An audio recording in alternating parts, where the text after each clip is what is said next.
I'm not sure, and there's no signs or any post saying what kind of project is it. So it became a 60 zone between Moncrief and this in front of the primary school? Yeah, it starts from the primary school and then goes further, well, probably for a 2 kilometers. So we don't know, and we've been planning information. Do you know?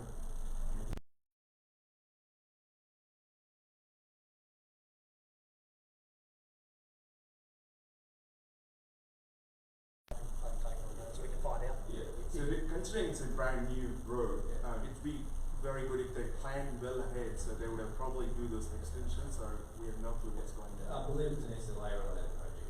Right now, but continue to be a bit of a law into their own.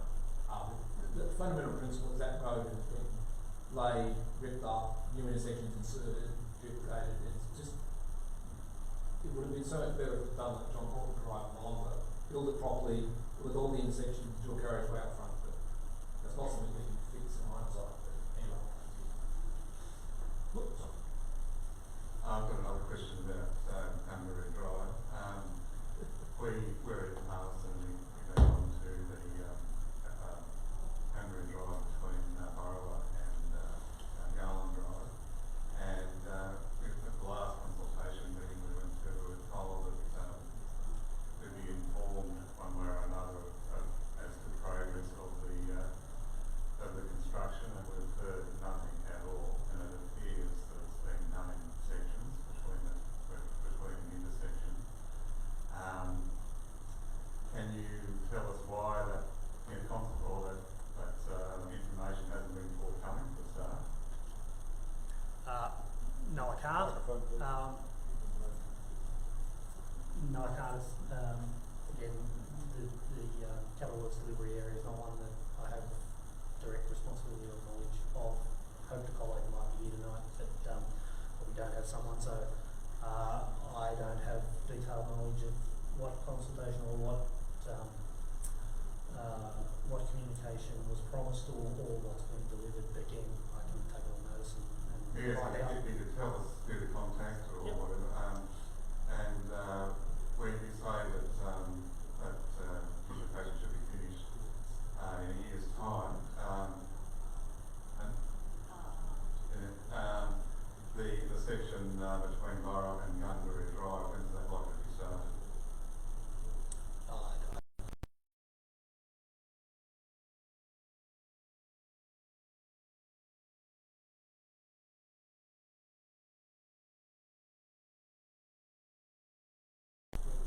Gungahlin Drive stated timeline, notification of segments, Horse Park Drive, Canberra Community High School, which is, I think it's SLA.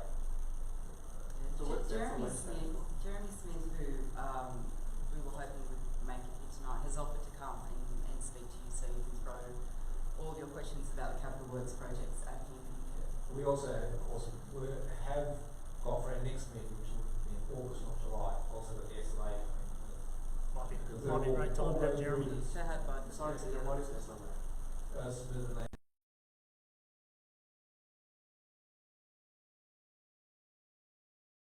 When they rock up, they have a budget to build a new suburb, and that includes road connections. So that's why they can suddenly decide to do something to a road that no one was touching. And then, but not only build their suburb,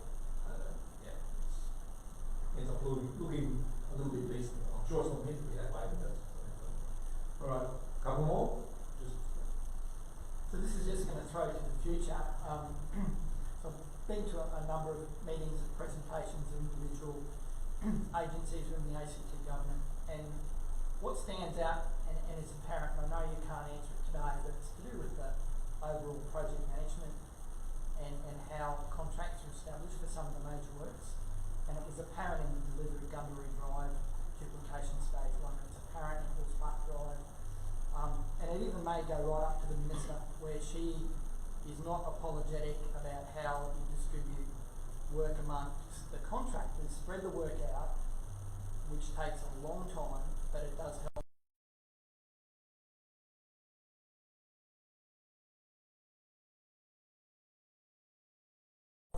Within the government, whether it be bureaucracy or get the Minister back, who can either provide some overarching explanation or some detailed guidance to the community to stitch together the various departments, because it's come out previously where it's stovepipe, and it's been evident where there's a bit of lack of communication and coordination across some of these major agencies, either delivering land development, delivering maintenance, delivering major projects.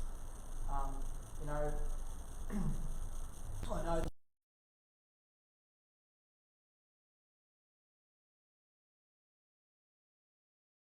and our rates are going up, and it's all to pay for a lot of these works, which is required. I think it's time people started looking at the efficient management of how these works are implemented, because we're tossing away ratepayers' money. Yep. Did you want to take a punt at that one? Oh, I don't think there's a question. I don't think there's a question there. I think I hear that. If you could Yeah. take that back to me Yeah. and Mr. Fitzharris, you might like to front me personally. Okay, so if the audience request is, can we please get the Minister our last card questions? Absolutely. We should definitely do that. Any other questions on the road maintenance program? Try and steer clear of the infrastructure projects. Thank you for coming. My question is, who ticks off when the roads are finished? Does anyone go around and say, yep, that's a good job? Because I know, for instance, for an example, Well Station, when that was completed, there was, like, for bicycle riders, I'm not a bike rider, but there was stones all along, and it happened, you know, the cars were pushing it to the side, all on the bike track, but every time, you know, people would flick the stones up, obviously, to the cars behind, and it caused, obviously, damages. Who goes around and checks that, yes, the road's finished and we're happy with that job? Yeah, so we have our re-seal contract has a superintendent. So that superintendent is tasked with checking that the contract deliverables are met, and so as part of that, the contractor is required to sweep those stones. Those stones are necessary because they need to be bedded down into the binder. So we do need a number of stones, and the cars do that, and they do flip the stones to the side. So the sweeping on the side happens. So there's periods of frequency where that sweeping needs to occur. So to certainly to protect cyclists, but also to protect the stormwater system from being clogged up with the loose stones. So the superintendent does do that quality checking. That's their role. So there was a question earlier about. Microphone. There was a question earlier about what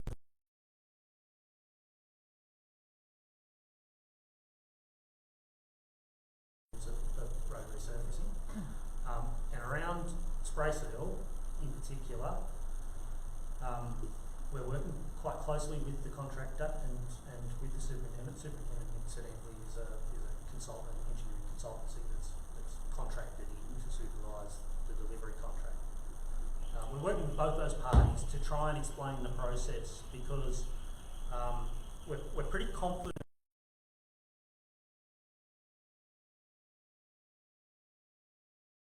influenced by that first day or couple of weeks. And what we traditionally did was drop letterbox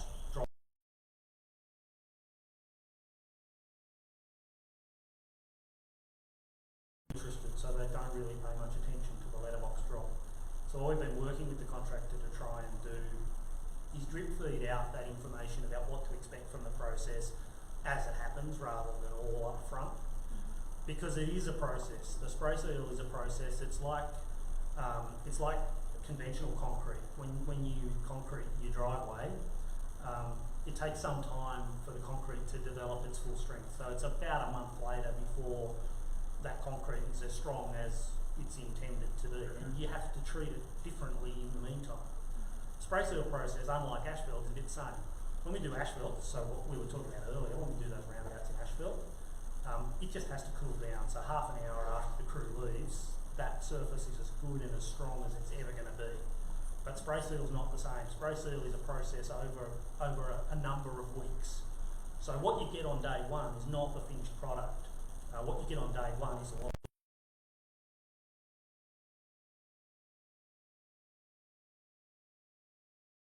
Number of sweeps, not one, but a number of sweeps before we get to the final product. Now that's not great. It's still an impost on people, and it's still not a great surface during that period. But what we're trying to do is at least have people more aware that it is a process and that it will get better over time as it beds down and as the contractor comes back to sweep the stones away. Okay. Just one last one on this segment. Yeah. So the Gungahlin Drive, it's going down to its south, just before the Belconnen Way. So 1 kilometre from the Gungahlin Drive to the Belconnen Way exit. So they a couple of months back they did the road work, they did the resealing and stuff. So I'm not sure whether it's completed because I can still see all those small stones, coming out when the cart, you can the cart, which is ahead of you, they will throw some of the stones, and the same thing probably my car will be throwing around as well. So it's been completed like a few months back, and still the road doesn't seem to be sealed properly. It's just right before the Belconnen exit on the Gungahlin Way to itself. So especially the left lane is okay, but the right lane is really needs immediate attention. So the left lane needs It's okay, but the right lane right is lane. really really rough and throwing all those small. Okay, I can take that back to the superintendent and ask him to just check quality. Alright, what is the favourite topic roads?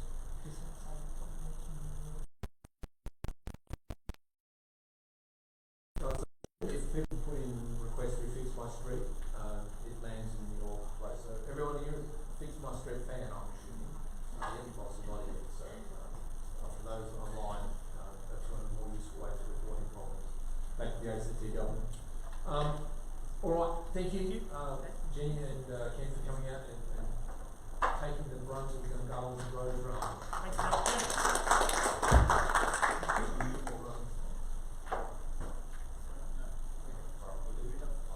You have slides? Yep. I've got it. Give it a rest to go. Tell me this one.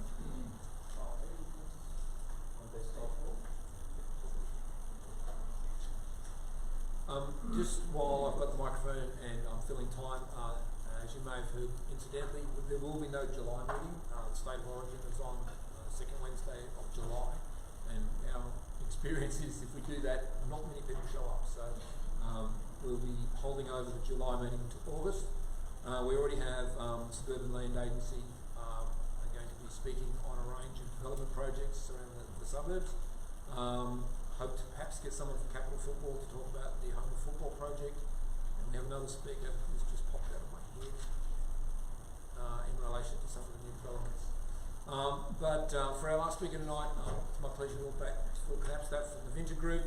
Phil's a bit of a Gungahlin Community Council frequent visitor. Comes back for various iterations of the Gungahlin Marketplace, which has been a real anchor of the Gungahlin Town Centre. So, Phil, the next chapter. Thank you very much, Peter, for the invitation to talk tonight. So I'm very excited to be here tonight. So I'm the development manager that's been working on the marketplace Gungahlin, and I delivered the last stage, which opened in 2016, which was the Kmart extension, and very excited to be here tonight to talk to you through the next major stage.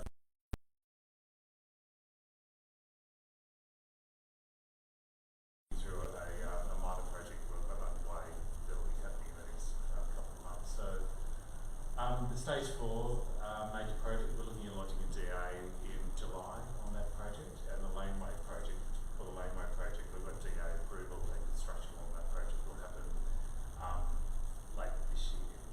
On both projects, I'll walk through them separately, but I'll explain the site, the background, go through the plans with you, show you some artist impressions, and talk about the timing of both of those projects. So just with the stage 4, which is the next major stage of development for the marketplace, This is just a plan view of the shopping centre. So what we call the North Mall is the mall that's anchored by Woolworths and Kmart. Obviously Gibson Street is running through the middle, and the South Mall is anchored by the Big W Centre. In 2016 we opened in stage 3, what we call stage 3, which is the Kmart Mall, which is basically the blue section. And that development was built with a concrete lid on the top of it, so we always knew that we were going to master plan and further develop that part of the centre. And part of the reason why we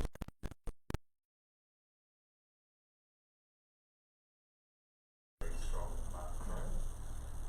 And you'll see a line running through here. We're looking at also putting a bridge link connection through the two centres, so you'll be able to walk, which I'll go through a lot more detail. You'll be able to walk from the new level 1 above Kmart through to level 1 Big W Centre.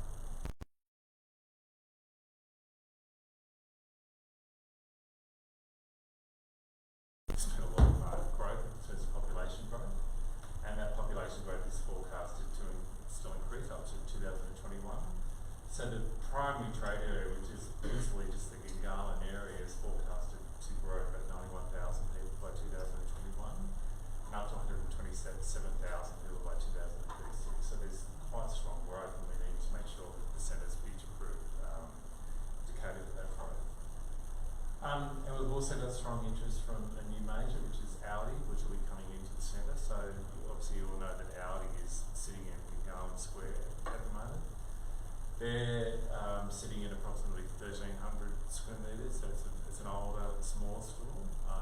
And with the population growth, they want to grow the store to a full-line Audi store up to about 1,700 square metres. So you'll see the same format store that's in the Canberra centre, so a brand new, large, full-line Audi store. So we're quite excited about that. I'll go through the plans in a moment, but I'll just summarise the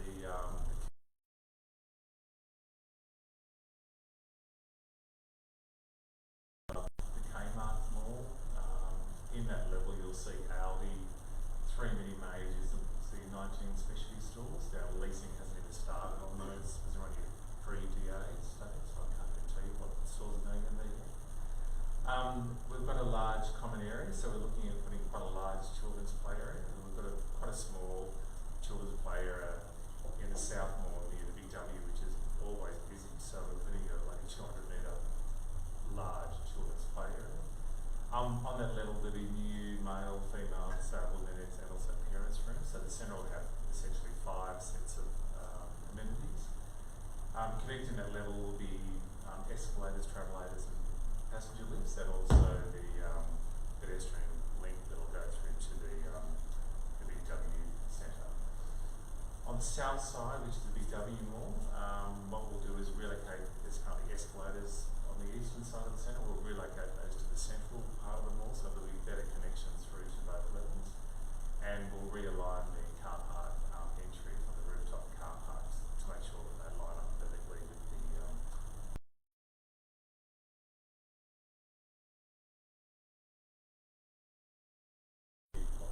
Kmart and Woolworths and South Mall Big W. That's a plan showing the completed centre. So there's no key works. Not a lot of works to the ground floor plan, except for a new travelator going into the existing travelator. So all levels of the centre will be connected through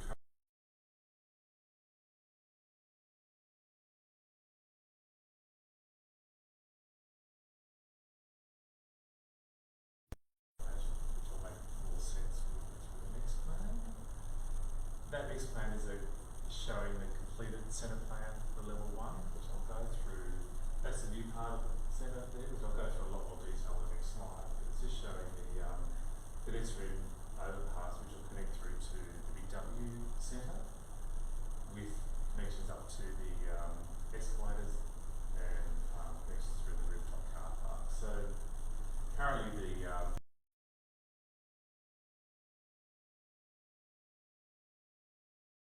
to that level 1 centre, so you won't need to circulate through children's basement parking, come up, you can actually park and just walk straight across the road.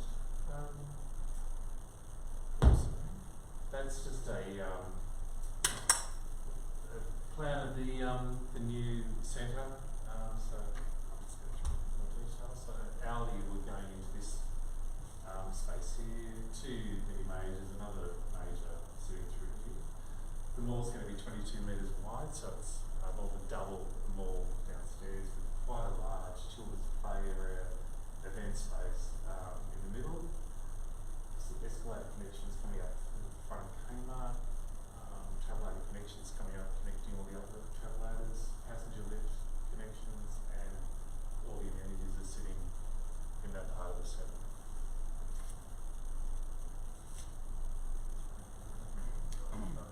Probably relocated the battle I plan. have, yeah, sorry. This is the elevation or a section view through the centre, showing the 2 basement car parks, the retail level and the stage hall centre. What's good to highlight there is that's the width of the mall downstairs in stage 3. You can see the width of the mall upstairs is quite a large.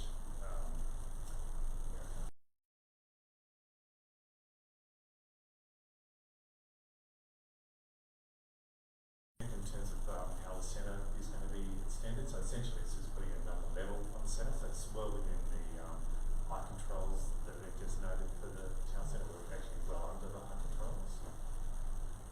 That's just a section view looking through the bridge link, so it's supposed to be glazed, so there'll be a lot of connections through the street.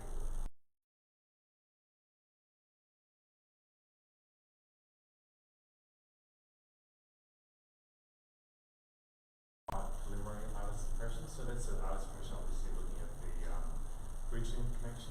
Again, trying to be very transparent, not closed off, but it's purely just a pedestrian bridge. It doesn't have retail. It's not like the Canberra Centre that's quite closed off to the street.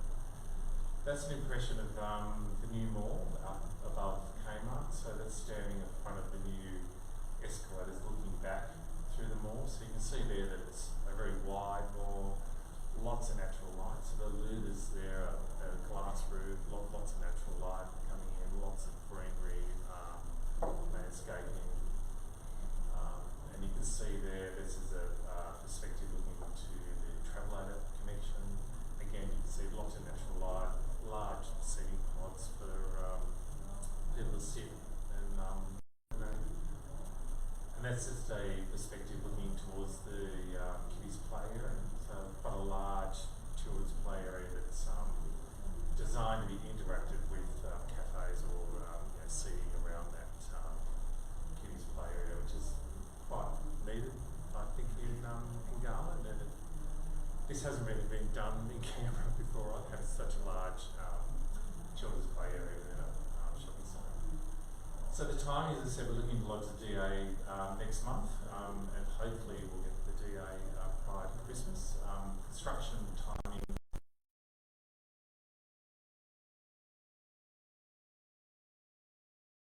Come to these quite regularly, so I'll speak to Peter, and when I get a further update confirming construction timing, I'll obviously come in and let you guys know.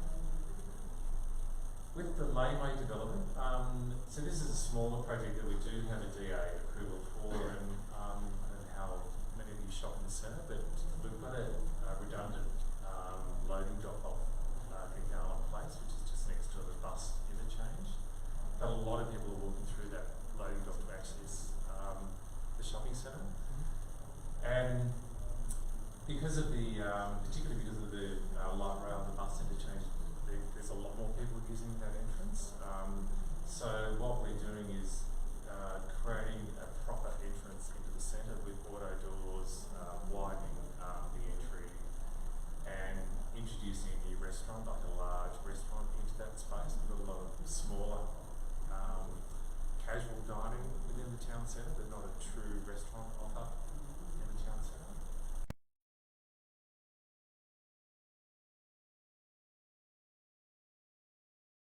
Here is the street running down here, so it's actually the redundant loading dock space that we're doing. That's just a plan view, so you can see there that we've got Woolworths sitting up here, Priceline sitting down there, so we've creating a dedicated entry point into the centre, which will be about 2.6 metres wide.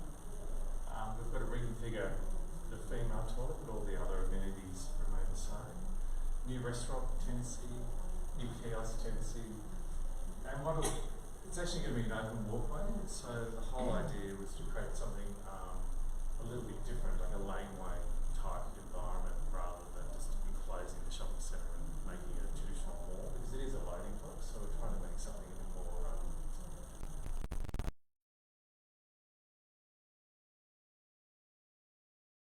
at the centre, looking from the bus interchange. So we're putting a brand new entry statement on that thing, so it'll actually marry in with the other entry statements we put on with the timber slates. You've probably all seen the timber slates in the marketplace logo. These are very crude impressions, but that's just a view looking from inside the mall, so you can see it's a dedicated entry at the moment. We're getting rid of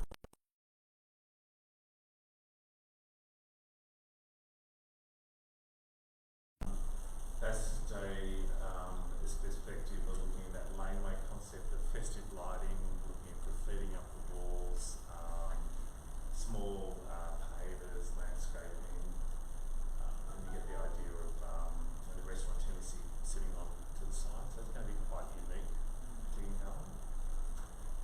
And timing of that is we're looking at starting construction probably late July and aiming to try and get that finished by Christmas this year. That's it. Alright, thank you very much, Phil. Very exciting stuff. David, we had some insights. Yeah, there was just a couple of comments online.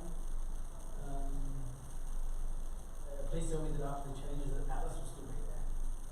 Yeah, that's still good. Yeah, there's no real change to the ground floor. I like Alex as well. I hope I don't go anywhere else. And athlete's foot, is there going to be an athlete's foot? Don't know. Yeah, I don't know. We haven't started the DA. We just started the DA process, so we'll take that on. Standard question, and who's going to be? Yeah, I don't know. Well, not quite. So, three questions. First one, the most important one, is above that space that you're saying could be a restaurant. In terms of the Gungahlin place? The laneway. The laneway, yeah. So, it looks like you're just putting a facade up the front, or No. is it a two-story? No. It's it's basically just infilling the loading dock. So the walls around the loading dock will remain the same.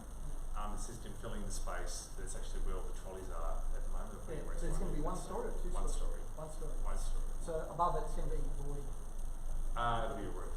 A roof. Yeah, it's So- a single level restaurant. Yeah. Okay. So a little suggestion there. I mean, it's all closed in or anything, but if you have a restaurant or something like that, what we don't have is like a mini rooftop bar or something that you could put up as an open area. It's still open space, so it won't block in the area. Yeah. But you can make use of that space on top. You could do, and we looked at that. The rooftop, you'd be looking at walls. You'd be looking at because the wall, the actual height there is actually 2-story high. So you'd have to go up 3 stories to get views, and we looked at all that. But I think you'll be quite excited once you see the concept when it comes through. As a drink, I'd be happy just to look out over the road. I don't necessarily need a big view, so that's all right. Yeah, no, you'll be.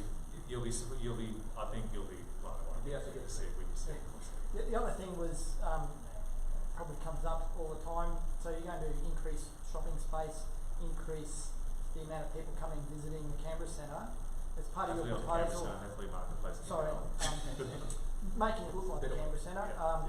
But is there a traffic impact statement? Because the traffic at the moment is starting to get quite cloggy with all the number of traffic lights and everything like that. Absolutely, yeah. So the traffic consultants have actually they've used a system called Andysan. I don't know whether you're familiar with that, which actually models the town centre, particularly the road network and the intersections around the centre back out to 2036.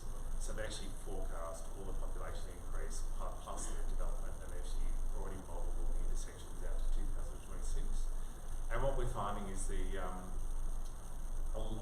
part of this development, a lot of people are using the car park directly underneath Woolworths and Kmart, and the car park underneath Big W is actually very underutilised. So what we and there's actually already, as you probably already know, there's already an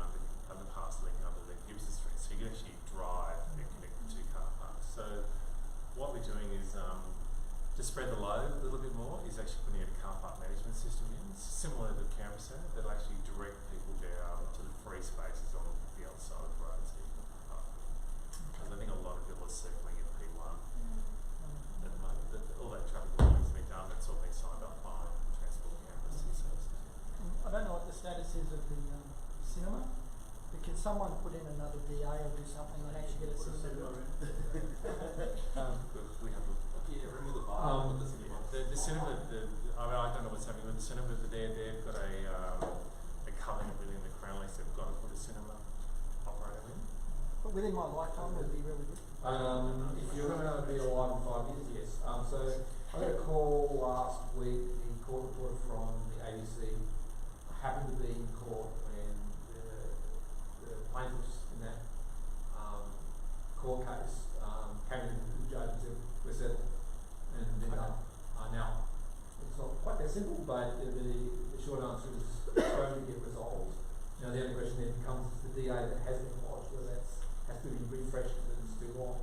I know Mark Scarborough had suggested it expired in March, but I suspect there may be an outbreak of common sense and things like that. But the short story is, as I understand it, legal proceedings that have held up the last 2.5 years have been resolved and or going to be resolved, have agreed to be resolved, and that's going forward.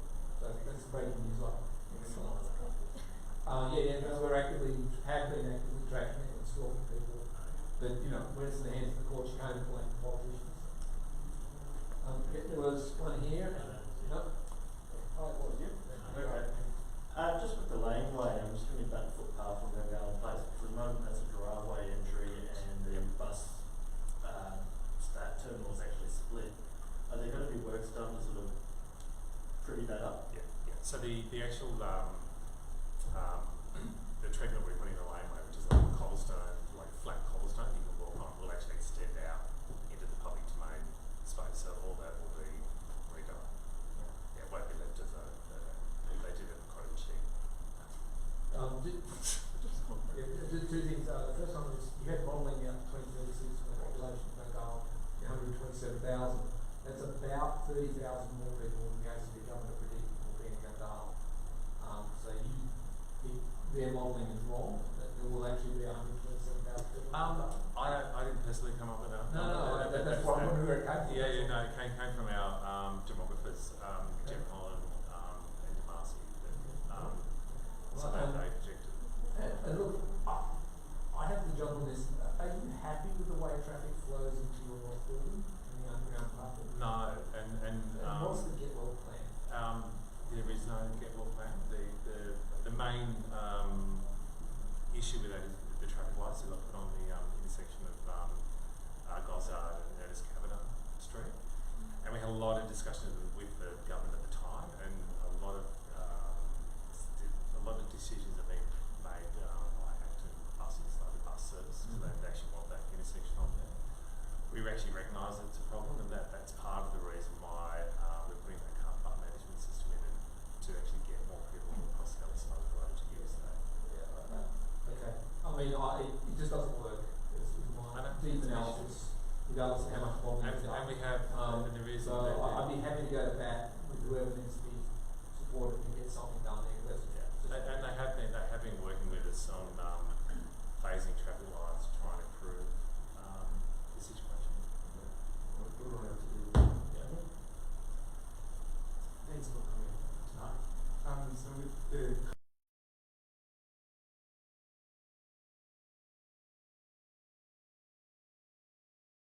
the reason why it's allowed is to stop people actually commuters and people that work in the town centre to actually don't park in the car park. But it's 3 hours. What you find is that other town centre they actually roster themselves to actually do the car every 3 hours, but it's 2 hours and it becomes too inconvenient. So that's the real reason why it's 2 hours. And with the Audi, when do you have any dates for Audi?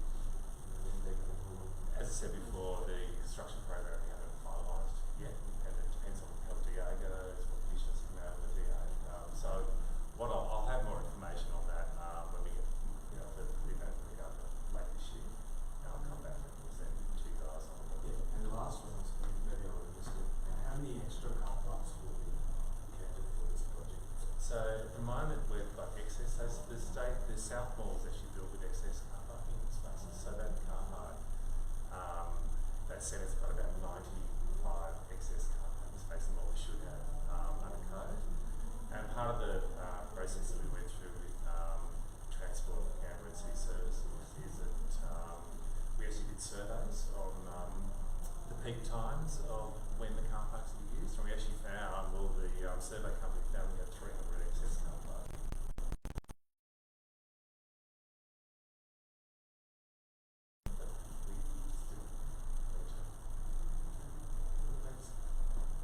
Anyone else? Whoa, don't want to be, no, not you.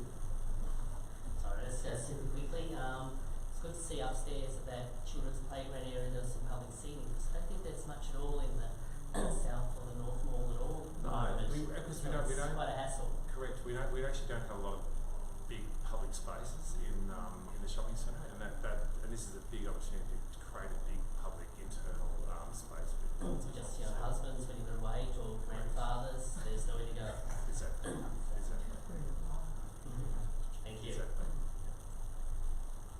This was just to add to the previous comment from the previous section, and that example about traffic and coordination between a development application, planning and roads. It's a different government department, so for future invitees, just to emphasise that, can we please have better coordination at the government agency level to be able to try and... It all goes through Transport Canberra and City Services, the road. Oh, someone's not doing their job. Yeah. Everyone's rowing, just not necessarily in the same direction. Okay, any others? Alright, Phil, that was very exciting. Closing one, are you done? Is this stage for the end, or is there a 5, 6, 7 and 8? Pretty much for the moment, yeah. Unless we acquire additional sites which we haven't got yet. So at the moment Plenty of those coming up within the ACT.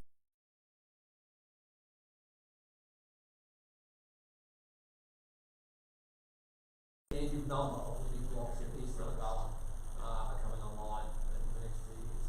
In a few times ahead. Great. Alright, thanks very much, Thank you very much. Just before we close, thank you. A final reminder that don't come here next July for a feed because you will go hungry, but you will be able to watch the State of Origin because that will be on here. But thank you again tonight. Please keep any ideas and suggestions about speakers. Although it sometimes looks like we have a well-oiled system that gets the right speakers and the right topics, it doesn't actually work like that. It's a mad scramble in the last couple of weeks leading up to the meetings, and we having a good pipeline of topics that people are interested in is really important. Thank you very much. Look forward to your feedback.